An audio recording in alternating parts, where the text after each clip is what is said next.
a country in crisis. When I was 1988 NFL Man of the Year, married my college cheerleader dream wife, had 2 great kids, and I was also pregnant.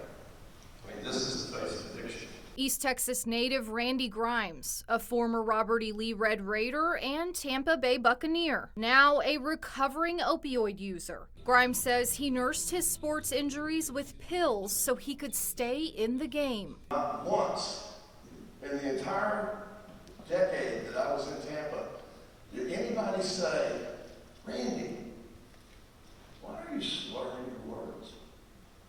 Randy, why are you nodding off in meetings every day? Randy, why are you late to practice every day? Randy, why are you the last one out of the building every night and pills are missing?" Nobody ever said that because I was always playing great. In 2009, Grimes hit rock bottom. That's when he entered a treatment program that he says saved his life, and now sober for nearly a decade. I'm coming up on double digits. It'll be 10 years next week.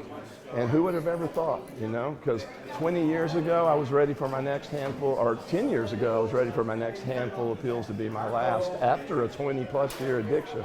Now he travels the world sharing his story in hopes of bringing healing to those struggling with addiction. It's my philosophy that when communities get well, families get well, and when families get well, addicts get well. So it's all about educating and reducing the stigma that keeps people from asking for help. Opioid use is a nationwide problem with life-changing consequences, and Texas is not immune. In Texas in particular about opioids, we have in the past year to 2 years been averaging about 100 deaths a month from opioid abuse. And that's exactly why Texas Attorney General Ken Paxton has been leading the charge against opioids. My office is holding Purdue Pharma accountable for fueling the nation's opioid epidemic. He accuses Purdue of deceptive marketing when it comes to prescription painkillers, and alleges the company deceived doctors by telling them patients who exhibit signs of addiction need a higher opioid dosage. Purdue saw fit to exchange destroyed lives for financial gain. Alongside him in the fight, several East Texas counties filing lawsuits against Purdue and other big pharma companies. Purdue just days ago coming to a tentative settlement with half of the states and as many as 2,000 local governments. If the deal is approved, it will cost them about $12 billion over time. A huge win in the war on drugs, but it's a battle that will likely never end. Right here in East Texas, Smith County Sheriff Larry Smith says they recently experienced their first opioid overdose call. 2 people were found unconscious, only 1 survived. I've been in law enforcement now 43 years, and part of that, including that, was working with the Drug Enforcement Administration. And I've worked a lot of drug offenses. And I can tell you before, just about a little over a year ago, you could not have convinced me in any shape, manner, or form that the use of illicit drugs was anything but a choice.